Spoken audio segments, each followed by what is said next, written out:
Você sabe o que é encante? Pergunta difícil, né? Encante é daquele tipo de coisa que ninguém sabe explicar direito, mas que pode existir. Ah, disso ninguém duvida. Meu irmão Cláudio Cunha já passou por algumas situações. Eu comecei a sentir coisas estranhas e ver coisas do além, né? Pessoas que eu não costumava ver. Aí eu procurei um rezador e ele me disse: "Esse seu Cláudio, o senhor está sendo vítima de um encante. É pessoas do além que acham que você pode ajudar eles de alguma forma." Um ser do além. Um demônio também. É? Uhum. Um demônio das águas doces. Um ser encantado que pode fazer o bem e o mal. Se o encante fosse um animal, sem dúvidas de que ele seria o boto. O Edilon, da comunidade Morro Alto, conta do sumiço de uma criança. Ele perdeu um filho, foi encantado. Segundo ele, desceu para a água. Quando desceram, só estava... Na verdade, não é uma lenda, é um acontecimento mesmo, um fato mesmo. Eles só acharam a roupa e a criança, o boto levou. Se a gente for levado, conhecer a cidade do esgoto, a gente não tem que comer a comida. Porque se a gente não comer, a gente volta. Se a gente comer, já era. Já era pra você. Nunca mais sai da cidade do esgoto. Esse é o Fabrício Costa, da comunidade do Rock. As histórias de botos estão espalhadas por todo o Rio Juruá. Tem gente que acredita, outros dizem que é lenda. Seja como for, o boto desperta um fascínio na gente, pelo seu tamanho, sua cor e seu enxerimento. E é nesse mundo encantado que vamos entrar hoje. Então se prepara. Eu sou a Clara Machado. E eu sou a Maria Cunha. Você está escutando o episódio Boto da temporada O Gigante dos Rios, do Vozes do Juruá, o podcast do Instituto Juruá. Vozes do Juruá. Vozes do Juruá. Vozes do Juruá. Vozes do Juruá. Nossa, enrolei toda, olha de novo. Vozes do Juruá.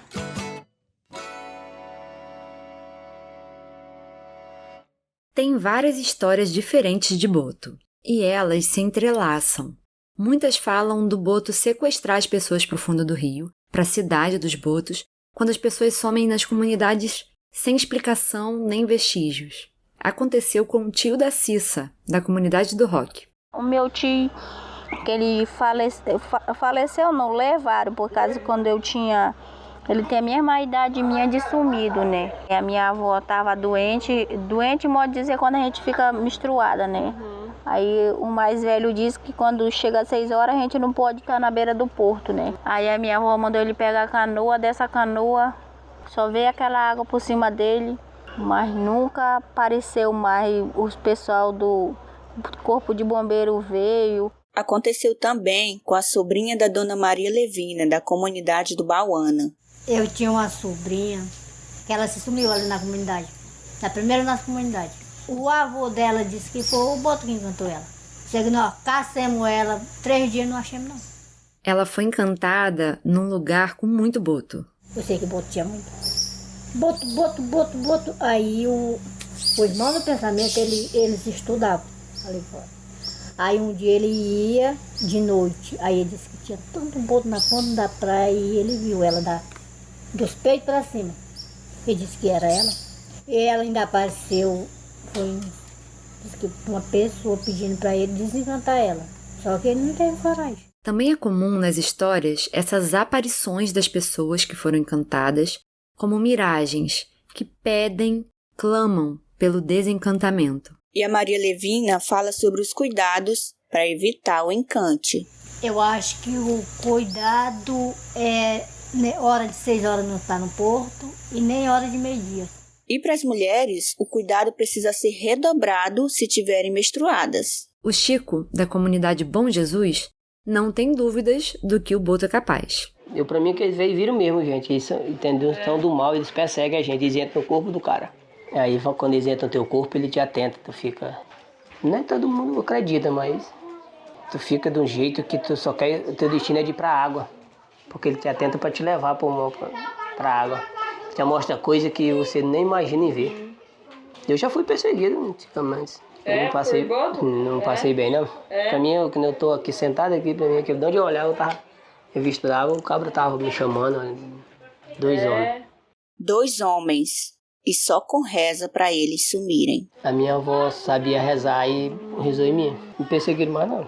Eu acho que o tipo de história mais conhecida, se você estiver fora do Amazonas, é a do boto galanteador, que aparece nas festas, todo de branco, para seduzir as mulheres, né? Pelo menos foi essa versão que eu sempre tive contato. E o Chico falou dela também. Diz que antigamente, naquelas festas lindas que os pessoal faziam, quando era de noite, assim, fora de hora, chegava aquele moço. Quando não era aquele moço, era aquela moça bonita, tudo de branco, de chapéu branco. Aí ficava na festa e ainda de amanhecer sumia.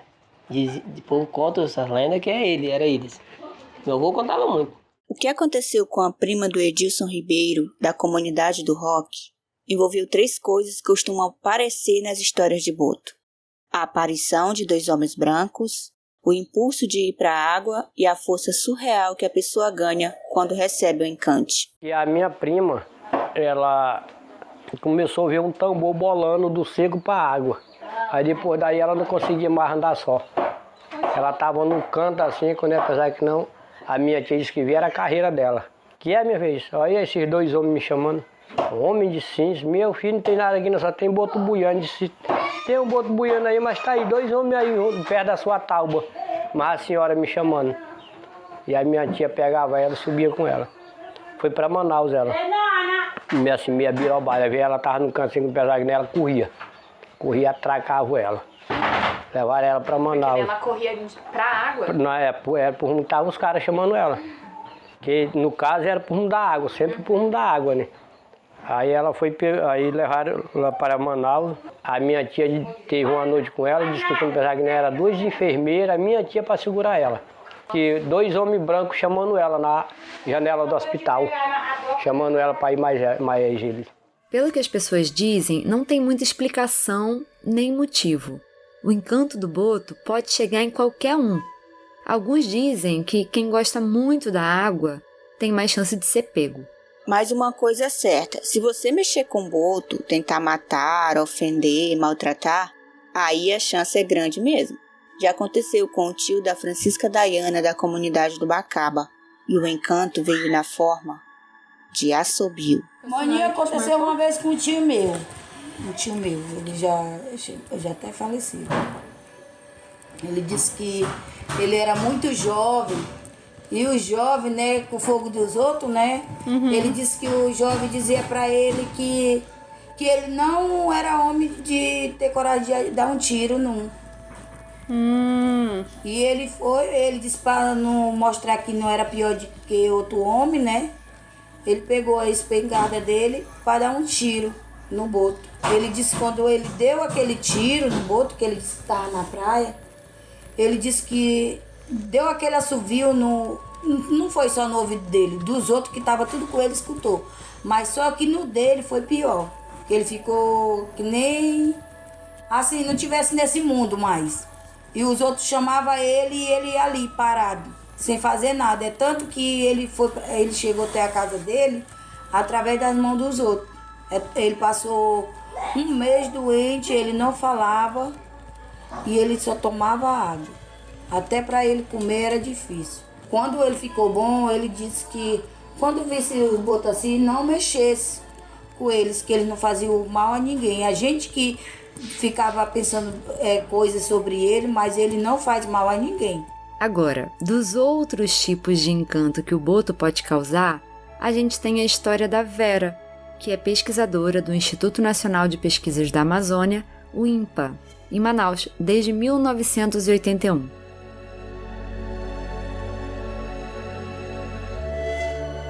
Meu nome é Vera da Silva, como eu uso, né?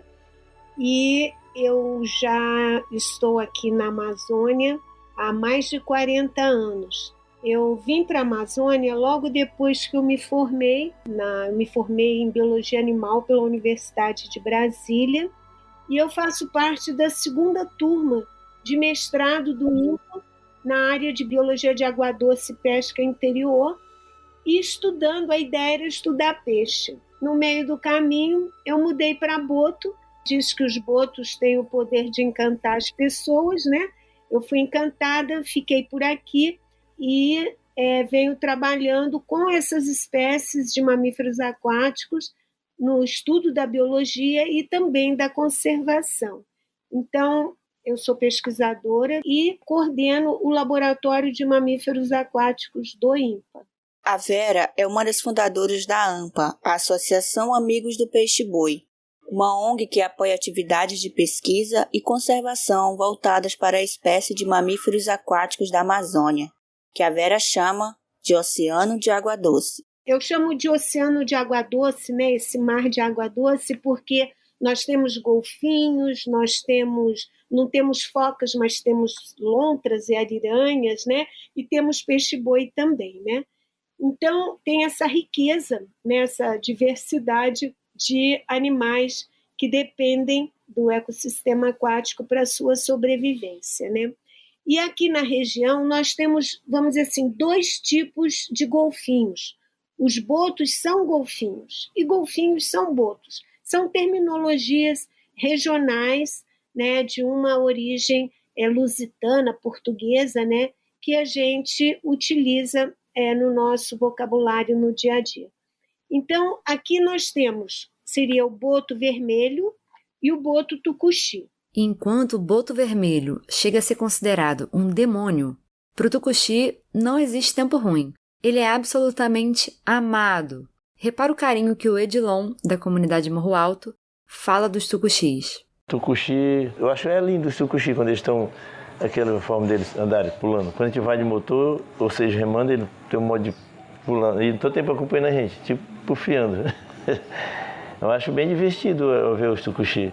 Uma obra da natureza, uma coisa que é só mesmo para a gente ver a beleza que eles têm. E ali na boca do garapé, aqui embaixo, tem muito. Aí tem por isso que eu estou lá, eu fico parado só vendo. Eles correm, um pula, tem um modo de pular, igual do golfinho. Eu comparo os tucuxi aqui com o golfinho daí de fora. Ele faz aquela mesma coisa, pula um por cima do outro e sai por cima d'água. O tucuxi, ele é um golfinho de origem marinha, todos são marinhos, mas de entrada recente na água doce e que se adaptou ao ambiente amazônico depois que o ambiente amazônico já estava formado.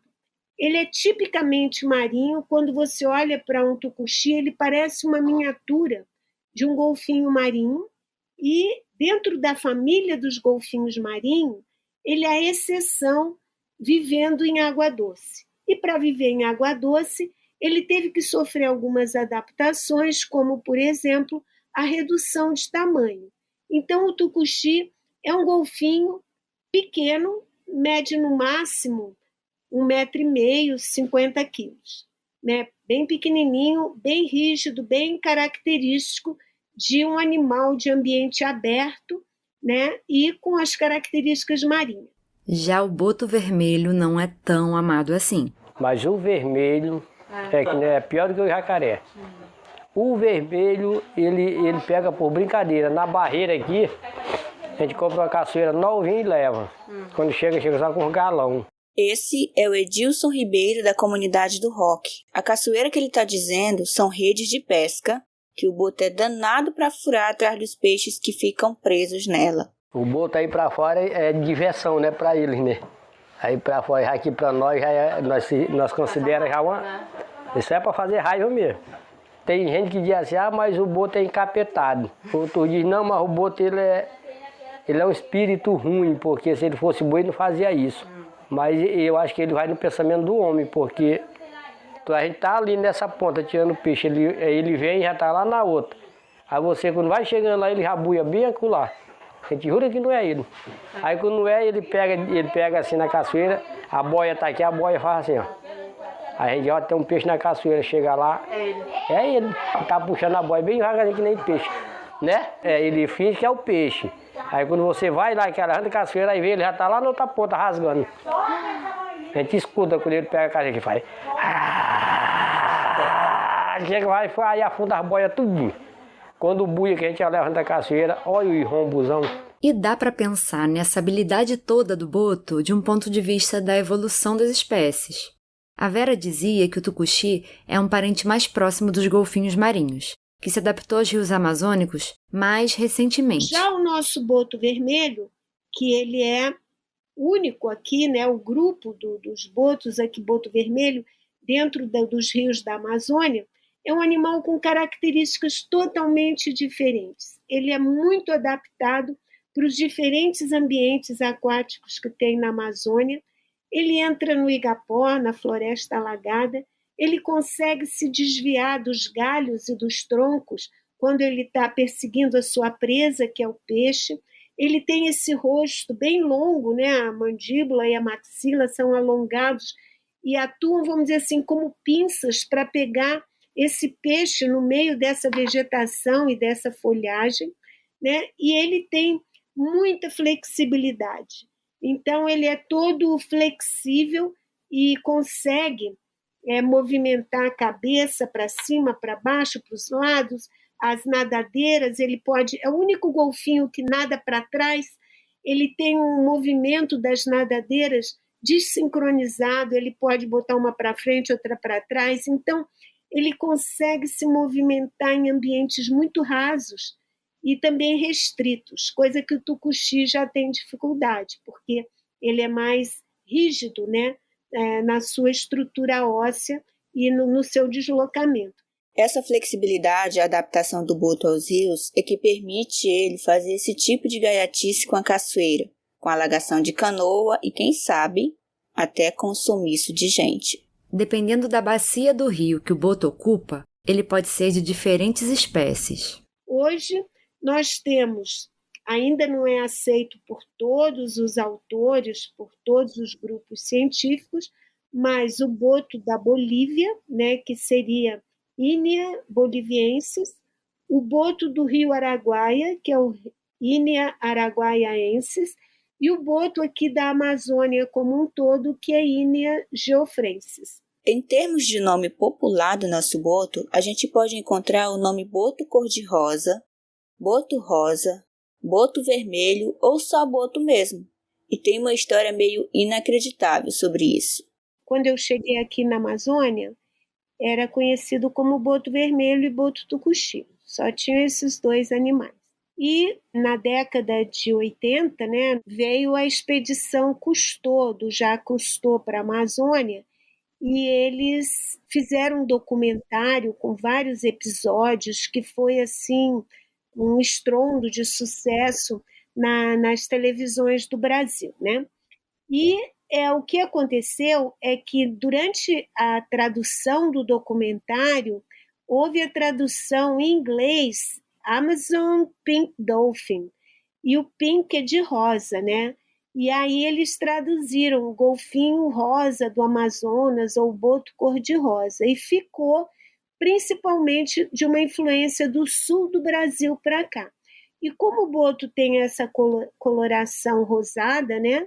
Principalmente os machos adultos, muita gente na época até achou que o Jacques Cousteau tinha descoberto uma nova espécie de golfinho. Mas não, é porque quem traduziu não soube utilizar os nomes indígenas e os nomes da nossa região aqui, né? E o nome pegou. Então, hoje você tem o uso dos dois nomes, né? O boto vermelho e o boto cor-de-rosa. Mas eu acho que o cor-de-rosa é mais usado por pessoas de fora da região. Essa coloração que dá nome para o boto, seja vermelho ou rosa, despertou a curiosidade do Lucas Bortolini, lá de Piedade, São Paulo. Como o boto cor-de-rosa consegue a coloração rosada? E também da Maia Sofia Garrido, de São José do Vale do Rio Preto. Porque o boto cor-de-rosa, enquanto ele envelhece, ele vai ficando mais rosa. Maia, Lucas, a pesquisadora de botos Vera da Silva, vai ajudar a gente a entender essa mudança de cor que acontece nesses animais. Todos os botos, quando nascem, quando estão na barriga da mãe, quando nascem, eles são cinzas, cinza chumbo assim. Na medida que eles vão crescendo, eles vão ficando mais claros. E todos eles, como nós também, têm uma certa concentração de melanina na sua pele, né, que é esse pigmento que protege a gente dos raios solares, né? Pessoas mais morenas têm mais melanina, pessoas mais brancas menos melanina. E na medida que esses botos vão crescendo, esses pigmentos eles também se espalham, principalmente na região mais dorsal e o topo da cabeça, que é a região que leva mais sol também quando o animal vem à superfície para respirar, né? Então, é interessante que os machos, como são maiores, eles, vamos dizer que essa melanina, eles perdem mais, essa melanina tende a se concentrar na região mais dorsal e eles ficam mais rosados.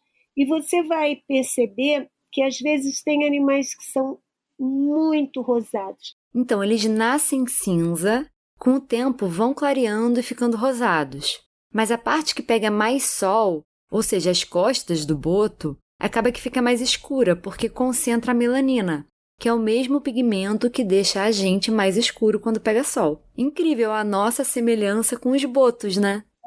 Os botos são mamíferos e muitas características que eles têm, nós temos, e que nós temos, eles têm. Só que eles estão adaptados para uma vida na água e nós somos adaptados para a vida na terra, né? A cor do boto também é uma forma de atrair as fêmeas. Parece que não é à toa a fama de galanteador que esse boto tem, hein? Essa cor, ela é quase que uma propaganda honesta de um macho mostrar para a fêmea que ele está saudável, que ele está bem. Os seres humanos usam colares, brincos, né? Se enfeitam também para chamar a atenção da fêmea, para, né, mostrar para a fêmea, enfim, que estão bonitos e que se exibem, né, para a fêmea. Os machos, a mesma coisa, eles fazem isso para atrair a atenção da fêmea. E a cor ajuda nessa atração da fêmea pelos machos adultos. Os machos do boto são maiores do que as fêmeas. Eles podem atingir até 2 metros e 25 centímetros de comprimento e pesar 200 quilos. Por isso, ele faz parte do que chamamos de megafauna. Tanto machos como fêmeas, eles se alimentam de peixe. Quando eles nascem, né, eles são mamíferos e por isso eles mamam.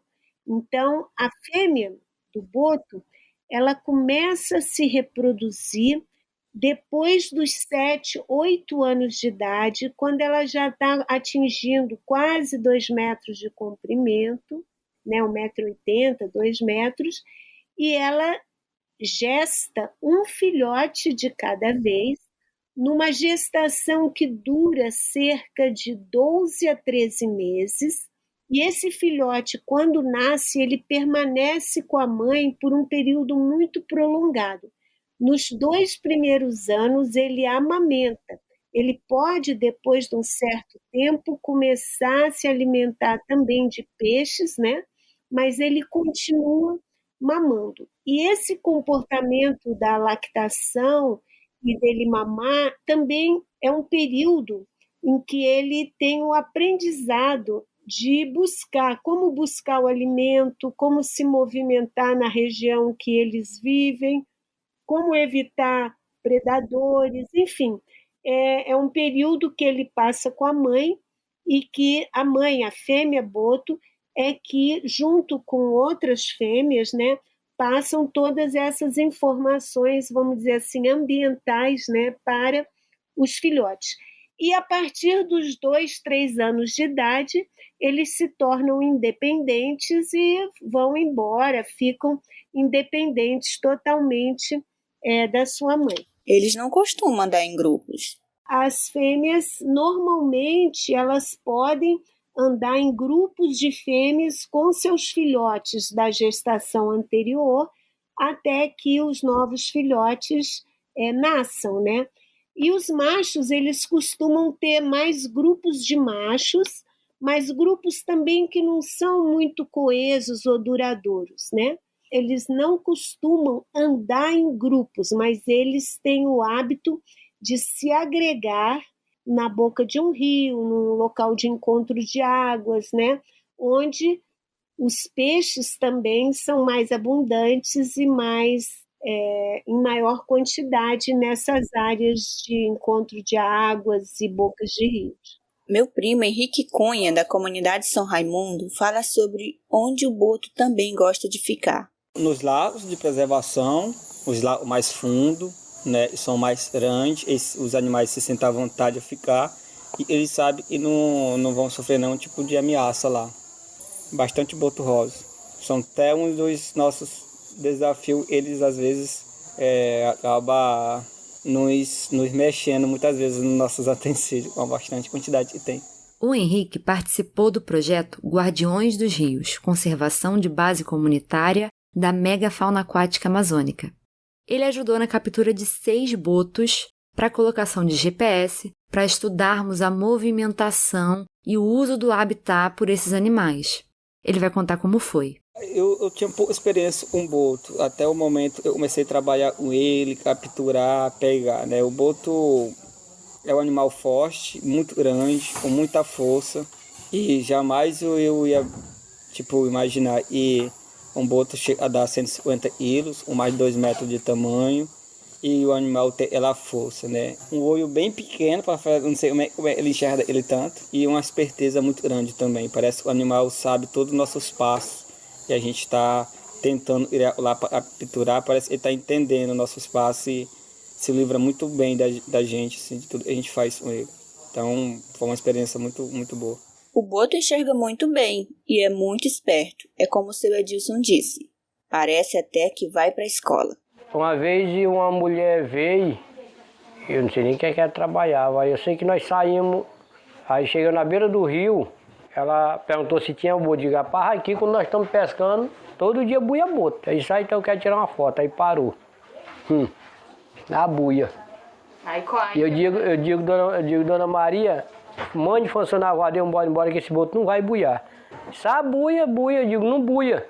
Se a senhora tivesse com a caçoeira atada aqui, sem esperar ele para tirar a foto, ele buiava. Mas a senhora está esperando para tirar uma foto dele, não vai buiar, só vai buiar quando nós sair daqui. É nada, nós somos acostumados a tirar foto. Então, pois é, então vá, espere, ó. E ele não apareceu? Não buia, parece que ele sabe das coisas. Porque fiquemos, aí nada. Aí disse, rapaz, parece que não vai buiar mesmo não. Eu digo, pode funcionar a voadeira, embora. Aí ela funcionou a voadeira e quando nós chegamos lá em cima, o boto buiou lá embaixo. Eu digo, onde ele buiou? Aí ela disse, meu Deus, não é que nem os de lá não. Eu digo, não, os daqui são sabidos. Daqui eles estudam. Ele tem escola.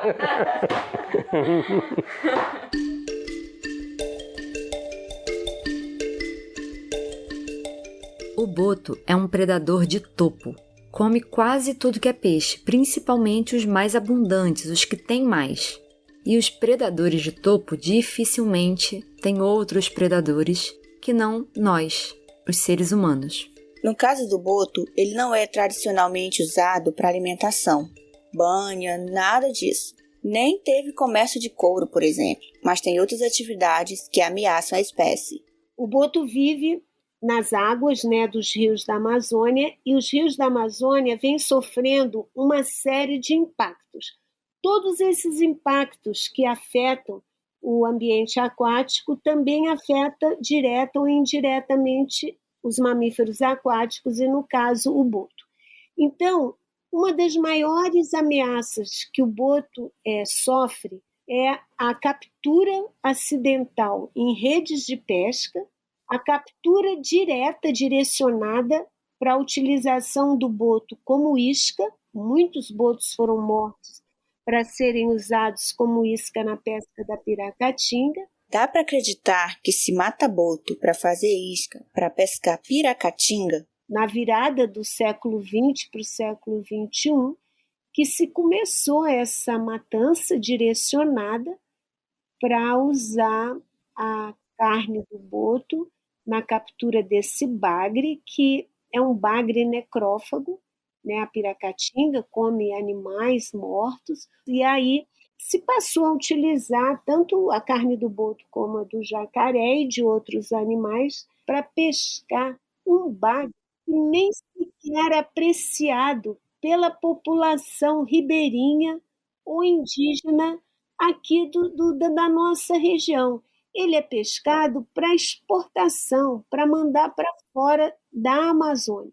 Hoje tem um mercado, mas é um mercado falso, porque os frigoríficos aqui, eles inventam nomes, né, para enfiar os filezinhos de piracatinga.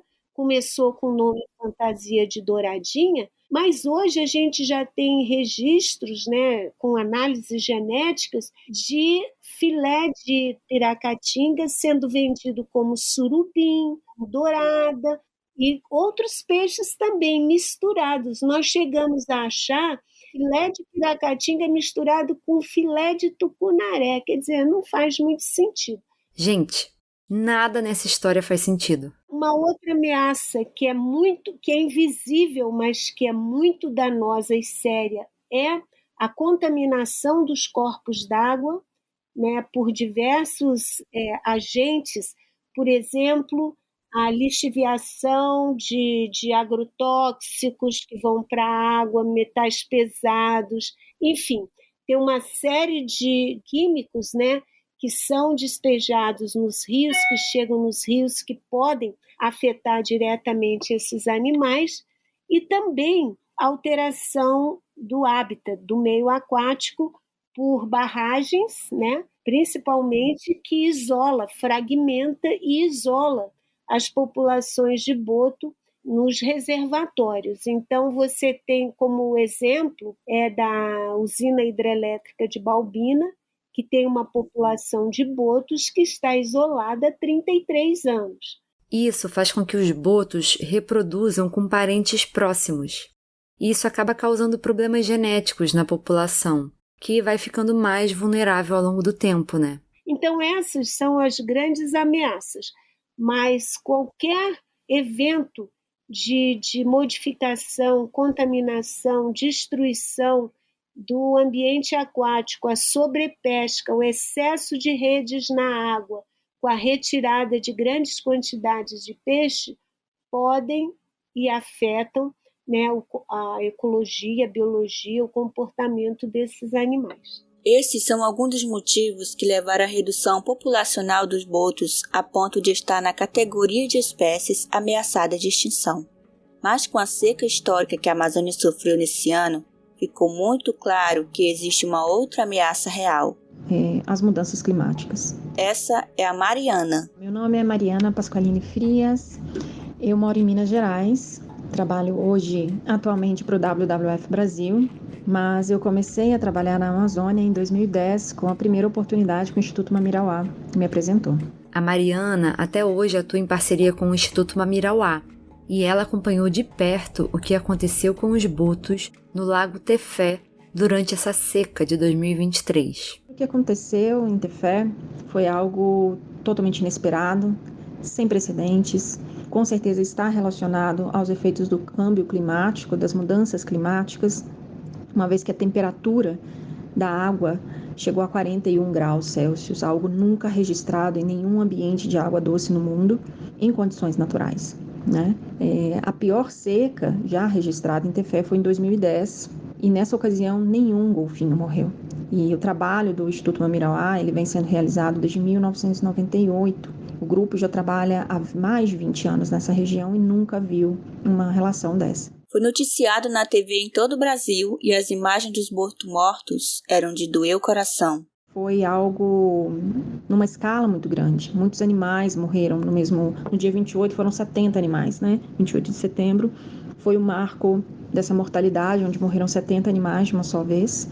A princípio, houve toda uma preocupação com doenças que pudessem estar sendo propagadas, a própria gripe aviária, que está acometendo alguns mamíferos aquáticos no sul do país, mas nós descartamos todas essas possibilidades com as análises genéticas. Então, não tem um patógeno associado, não tem um vírus, uma bactéria ou qualquer outra toxina, poluição aquática que tenha causado isso até o momento. Realmente, o que nós sabemos é que está diretamente relacionado às mudanças climáticas. O impacto dessa mortandade na população deu para ser medido. Isso porque pesquisadores já tinham contabilizado o número de botos na região do Lago Tefé. Estimamos a população em 1.400 animais, sendo 911 botos e 512 tucuxis. Então, nesse momento, a gente já perdeu 155 animais ao menos que foram encontrados e registrados pelo Instituto Mamirauá, o que nos dá aí cerca de 10% da população local perdida nesse evento. Como a Vera já falou mais cedo aqui pra gente, a gestação do boto leva tempo. Só um filhote nasce e ele ainda demora para amadurecer e se desprender da mãe. Então, para essa população se recuperar, vai ser uma longa jornada. E os efeitos da mudança climática, eles não estão isolados ou concentrados apenas em um evento. Infelizmente, a gente sabe que esses eventos vão continuar a ocorrer, podem ser mais frequentes, podem ser mais extremos, ou até mesmo mudar completamente a característica do evento climático, né? Pode haver uma grande cheia, os animais se dispersarem, há uma grande mudança também no estoque pesqueiro, não decorrente das mudanças climáticas, mas decorrente do modo de consumo, né? Da depleção dos estoques pesqueiros na região pela prática insustentável de atividades pesqueiras, pela alta poluição sonora que tem hoje no Lago Tefé, mais postos de combustíveis, mais flutuantes, mais barcos grandes, mais lanchas rápidas. Então, tudo isso também contribui para colocar uma pressão muito grande sobre esse ecossistema. E não é diferente na Amazônia como um todo, né? Tefé, eu acho que é um exemplo a ser tomado, é um exemplo que nós devemos utilizar para planejar futuramente como a gente pode intervir, como a gente pode se prevenir para um evento desse, que é extremamente complicado, né? Hoje, trabalhar com prevenção é ainda mais desafiador num cenário de mudanças climáticas. E aí a gente acaba trabalhando com mitigação e ações emergenciais, como foi essa ação que nós estabelecemos junto com o Mamirauá, com o ICMBio, com outros muitos parceiros que se juntaram nessa frente de trabalho. E nós somos muito gratos por ter o Mamirauá nesse local, né? Um grupo especialista, formado, treinado, porque em muitos outros locais essa resposta ela não seria tão imediata. Isso é um alerta gigantesco que pisca na frente dos nossos olhos há alguns anos. Os eventos extremos vieram para ficar. Nesse ano de 2023, as alterações climáticas acentuaram o fenômeno natural do El Niño e gerou essa seca e essa mortalidade de botos que ficaram presos em poças d'água e acabaram morrendo com a água quente demais. A gente precisa se capacitar e se adaptar para esses eventos. Só assim vamos manter vivas espécies como o boto, que por ser um predador de topo, representa a saúde e o equilíbrio de um ambiente aquático. Se não for assim, só contando com o mistério do boto, o espírito, o demônio, o encante, que ele se livre de nós.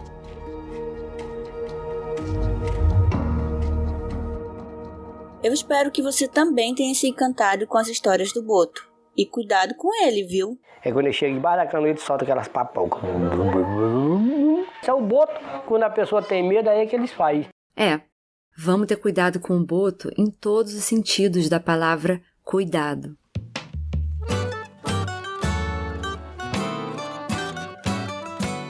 A produção dessa temporada do Vozes do Juruá é feita por mim, Clara Machado, pela Andressa Scabin, Maria Cunha e Pamela Barbosa.